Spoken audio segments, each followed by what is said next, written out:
and gentlemen, welcome back to another 20th Century Geek video. And we're going to be answering that question once again. Is it really that bad? Now I'm going to start this with a story, a really short story of a little lighter Scott Weatherly. The original 20th Century Geek back in 1995. I was a young whippersnapper, 14 years old. And for about possibly 4.5 years, Judge Dredd had been my comic book life at that point. 2000 AD was the jazz. I've been collecting it since it probably was about late 1990, early 1991. I've talked about this a lot. Like, he was the big entry point for me to comics, from the Beano and Dandy and all that kind of thing. He was the step up. I found a copy of the complete Judge Dredd files before it became the hardback edition, or the paperback editions. This was a monthly magazine that was reprinting those early issues. And the one I collected, or the first one I ever picked up, was a second part or collection of the Cursed Earth Saga, which was a story of Judge Dredd travelling across the Cursed Earth from Mega City 1 to Mega City 2, carrying much needed medical supplies. And it was balls to the walls crazy. This thing's got alien traders in, it's got a vicious sentient T-Rex, it's got war machines, it's awesome. Like, it is awesome. This comic blew me away. And it's got some of the best sort of artists in as well, especially the writers. It's got John Wagner, it's got I think Chris Robertson, Steve Dillon. Some of the best original artists from the 70s, late 70s, early 80s. It's a great story. Still one of the Cursed Saga is still one of my favourite Judge Dredd stories. But my love for this grew. So early 90s was like, again, it was a mad era. So you had the Image booming, and 2000 AD was trying to follow suit. They were going crazy, a heavy metal Dredd and more hard hitting Dredd stories, and I loved it. And in my brain, there was a very specific image of what Judge Dredd was. You know, I got some of the satire, not all of it, until you get older, but I loved the hard-hitting violence of it. It was a real sort of gritty story to me in many parts. There was funny ones as well, but Dredd was never the funny man. He was always the straight man in this crazy, crazy world. So, when it was announced there was going to be a Judge Dredd film, my heart elated. And then I heard that Sylvester Stallone was going to be Judge Dredd, and I thought, no, that's not bad casting. I like that. That could be amazing. And then I started to see the photos, firstly in things like Judge Dredd magazine, 2000 AD, and some other places. It's before the internet, remember? So these were all coming through. And it was clear they were selected images, these were publicity shots. And you got to see the full uniform. So you got to see the helmet, the pads, the eagle, the lawgiver, the lawmaster. Like, it was the shizney, I swear to God. When I first saw it, I was willing to accept the craziness that 2000 AD had given me for years, that these uniforms could be a certain type of nuts.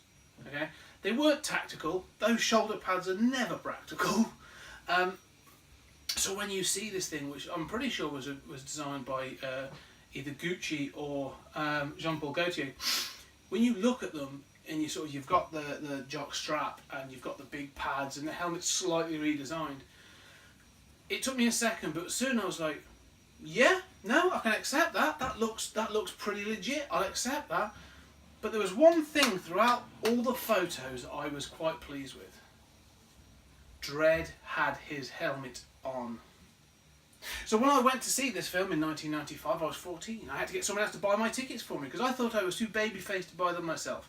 Besides the point, they bought the tickets, we went in, we watched the film, I sat down. And for the first 15 minutes, I'm pulled into this film.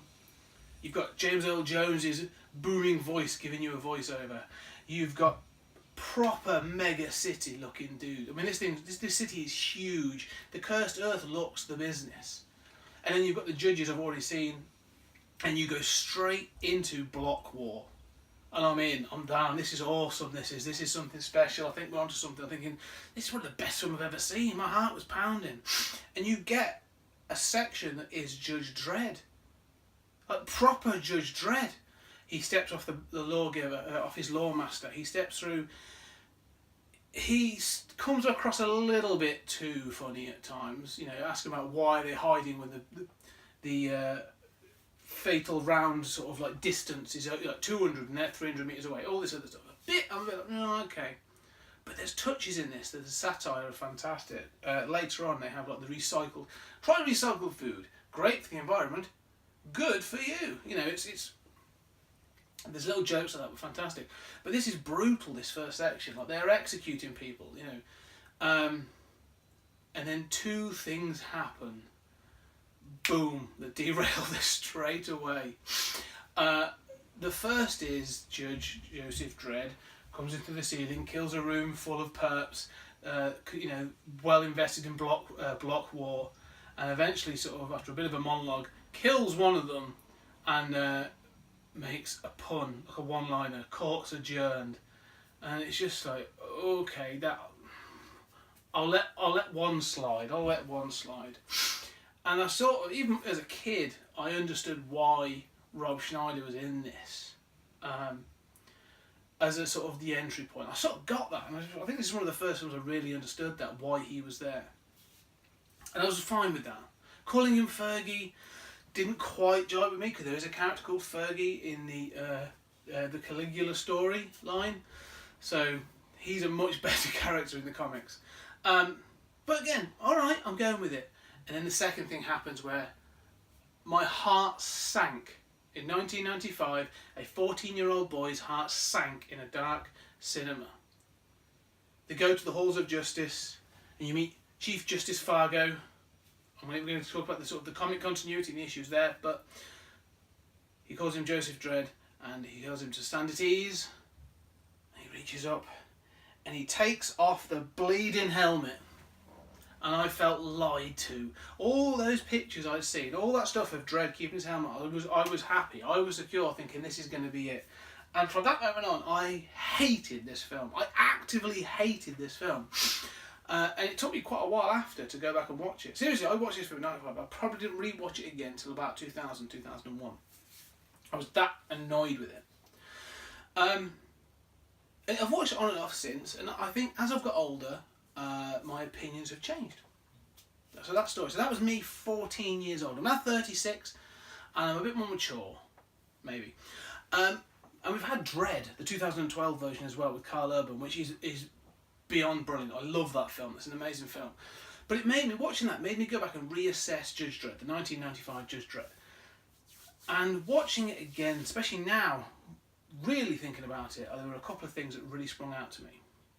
But let's talk about the goods and the bad. So, that opening scene, as I said, that opening 15 minutes is brilliant. It really is. They tried to capture so much, and I think the look of Mega City 1, as you come over the top of it, there are three scenes that are really good. Sort of, the first bit, you come over the wall. From the cursed earth, you come over the wall, and you see this sprawling, megatropolis. And you get Fergie going through, and you get the sort of like the judge soldiers, sort of almost like ICE now, I suppose, watching the border. And they're all sort of like militaristic, and you don't see, they've got dark visors, you don't see their faces, it's really impersonal, got massive guns, it's very sort of, as it should be. And then you get to sort of like, as when Fergie, because you're following Fergie's story for the first part, is taken off to wherever he's supposed to be. And you get sort of like a flight through Mega City 1, and it is spot on. I mean, they use matte paint. The matte paintings in this are excellent, because this is also pretty much pre CGI. Now there is some CGI in this, and it's not great, but the majority of this is done practical and things like with matte paintings. And the matte paintings of Mega City 1 are awesome, so well done. But it is Mega City 1. This is almost like it's like a cartoony, lighter version of Blade Runner. Like, the buildings are huge, the people are dressed ridiculous. There's the ties they've got, at the heights you've got that rich and the famous, and they're living in their high towers. And at the bottom you've got the dregs, and it looks the business. And that continues throughout this. I have to say, the set design on this is spot on. All the design, the machine. So this is the other thing as well. All the design work on this is great. The vehicles were all practical. They made them. They went on display. They actually went on tour, to the extent of when I was, at the time, I was living in Coventry, and there's the Comedy Transport Museum, and they actually had them there. They were taken around the world, and they were big things. These were great practical machines that worked. And it included the Lawmaster. There was a Lawmaster there. Oh, it was awesome. So that, I'm now watching and actually that's really good. So what went wrong? Because there's so many elements of this. There's the design element and the special effects element are on point. Like, they've read the comics, they've looked at this, they're taken from the source material. There's things in the background of this constantly that I look back and go, yeah, that's brilliant. So what's bad? We'll go back to the good in a bit, we'll come back to the bad, but the bad is everything else pretty much. The writing in this clearly went through a couple of drafts. And I think there is a draft somewhere where they went, because I know John Wagner was sort of involved, and so were many other people involved at 2000 AD. They did get involved, and they did put down certain requirements. And you can sort of see that in there, because there's elements of the script that very much feed in from the comic. And there's a tone underneath this, like a dark satirical tone that does keep sort of like popping its head up and going, look, this could have been amazing. And then gets strapped away. Now I can see why. So Stallone had done Rambo, he'd done Rocky, he'd done some all these other films, but by this point he'd also done Oscar, Stop and My Mom Will Shoot, and they wanted Tango and Cash, which I actually love, but he's trying to be a lighter tone, and I think the idea of Stallone bringing a monotone and emotionless character to the screen, I think irked him. He took on the role not having read the comics or even known the source material at all. And from what I understand is he then interfered as much as possible to go, oh, I could do this and I could do that. And what you get then is just shitty, shouty acting and one-liners. And, you know, so from the moment you get at the beginning, I am the law! Great, I'm down with that. And then later on you get Armando Sante just going, law! And it just, it falls away. The script is terrible. Terrible. The dialogue in this is terrible. I don't think they know what film they're supposed to be in. I mean, Stallone's he's doing one-liners, he's doing sort of, not comedy bits, but he's reacting to Rob Schneider. He should be funny. If you want the funny, he's the funny. And Stallone should remain the straight man, not doing punchlines and stuff. It's the tone is all wrong. And then you get Armando Sante, who's playing a practical psychopath, you know, who's sort of like you want war, I'm the war. You want chaos, I'm the chaos. He's pulling off like 80s wrestling promos throughout this film. Like, he thinks he's up against Hulk Hogan. I swear to God, it's chaos, this film is. And to the extent, I believe Danny Cannon, the director of this, actually refused to do big budget films, and he's now actually a TV director. Fair play to him. You know, he learned his lesson, went on and did something different. It just goes off on this. Oh, it's just horrendous to look at it and go. So, especially when you see things. So there are other things in this film. So I'm not even going to go into the plot because it's pointless. It's rubbish. It's very 90s. But the other thing to think about is when I look at it now and I see this interference. There's clearly studio interference. There's clearly Stallone interference. But there's also looking at what else was going on at the time. Now, there was a real sort of upswing in sort of post-apocalyptic, you know, these sort of futuristic sort of sci-fi films in those early 90s. Everything from the oddly entertaining Super Mario Brothers, Fortress, No Escape, Tank Girl. These films were all just sort of all over the place. They were sort of like, you know, a sort of post-Mad Max kind of films. They were all looking for that sort of crazy post-apocalyptic thing, and Dredd was trying to feed into that, and sort of doesn't grab it by the horns like it should do. Because you go into the Cursed Earth, and you know, Dredd's stripped of his uniform. They go to the Cursed Earth. They meet the Angel Gang. Now, in the comics, the Angel Gang are a constant threat. They come up again and again and again. There's a great series called the Judge Dredd saga. The Judge Dredd saga is amazing. It goes all over the galaxy. But the Angel Gang are sort of like quite heavily involved in that. And there's also so many of those characters come up again. Because the family's quite sprawling. You get Power Angel and Junior and Link and Fink. And also the best of them all, Mean Machine. Now, Mean Machine Angel is literally like is a cyborg. That's sort of, he was in a kid. They give him an origin story. As a kid, he was a real softy. And so to sort of harden him up, they literally put cybernetic elements into him, and he ends up with a massive robot arm and a massive plated head, and a dial that goes like 1, 2, 3, 4. When he's 1, he's calmish. All the way up to 4 is an uncontrollable head-butting rage. But he constantly exists throughout the comics. He's always come up again and again and again, and he's a brilliant character. And in this, they appear in this film as characters in the Cursed Earth. And I have to admit, the practical effects in this film. This is again, we're going back to the good. And this way, the dark raises again. You meet the angel family that live in the Cursed Earth, and they're this sort of post-Christian evangelical family, cannibals as well, pirates, and they are dark and messed up, and it's weird. At one point, you see a corpse roasting on an open fire, and you see that Mean Machine is messed up, but the practical effects are incredible. I was really, even now watching it, sort of so many years later, I'm still really impressed with it. This film's, what was it, 23 years old? 23 years old. So the practical effects, the makeup effects is excellent. Really applaud them, because if this was done with CGI now, it'd look a bit of a mess, I think. So we're getting back to good. That scene, I can take myself and go, that's the angel family. But it was also in this scene I realised something else. Yes, this should have been a Judge Dredd film, but I started to enjoy it and smile this time around, and even get into it.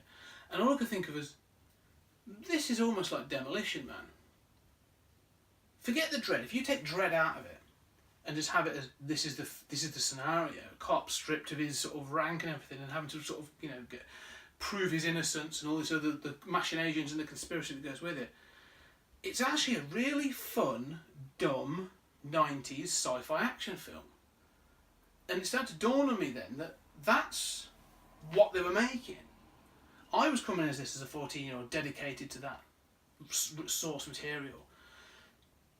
And I've sort of, and now that sort of ache and need has been met by Dredd, the Carl Urban Dredd, in 2012, I can watch this film and sort of think, actually, it's not a bad film. It's sort of like watching. I think that the way I look at it now, it's a bit like watching Batman Returns, the Tim Burton Batman Returns. It's dark, it's weird, it's twisted, it's more focused on the villains. Batman's a little useless in it, and he blows a guy up. It's not really a Batman film. There's a lot of things in there and you go, yeah, but I love that film. So why do I love that? That's sort of a twisted version of this, but this kept making me angry. And I sort of thought, it's because I like it, because it's a weird comic book fairy tale world that I love Tim Burton's aesthetic. But then I really like the aesthetic in this now, as I've grown up. I love the practical effects. So I think the more I watch this in the night, the more I start to appreciate it. So the bad is me. This is, the scripting is terrible. I will admit that. There are much better films, much better written action films, much better written Stallone films. Cliffhanger is a great example. But there are worse. There are much, much, much worse. No Escape being an example. That's the Ray Liotta shoot Jackson. Terrible. Tank Girl is a weirder, more messed up film. Barbed Wire, another one. All worse than this. This is actually really good, and this has the special effects to go with it. So, for all in all, now I've watched it, I actually think, do you know what, is it really that bad? No, it's not. This is actually a pretty successful 90s sci-fi action film. Is it a good, successful Judge Dredd film? No. But does it take a character to the extent of being so far away from its source material that it become Batman and Robin? No, not by a long shot. This is not a Schumacher mess. I really think that there is some merit in watching this film. It's definitely a product of its time. It suffers from some terrible green screen effects. It suffers from some terrible dialogue and some terrible, terrible acting. But it has some amazing matte painting effects. It has some amazing practical effects. The robot in this, the ABC warrior in this, is balls to the walls awesome. I love it. Should it be reassessed as a good film? No, I'm not saying to sort of haul it out and put it on a special edition Blu-ray. What I'm saying is, it's nowhere near as bad as I thought it was. It's nowhere near as bad as I think the press that it gets given. If you love comic book films, if you love fun, if you love comic book films and you're going to be finicky about the source material, ignore it. Leave it alone. Just forget about it. If, however, you enjoy daft sci-fi romps, stick it in the player. Give it a go with a few beers and some friends. You could enjoy it. It's up there with it's up there with Demolition Man. I would put it on par with Demolition Man now, having watched it. So go check it out. Is it really that bad? No. And do you know how I know that? Because I am the law.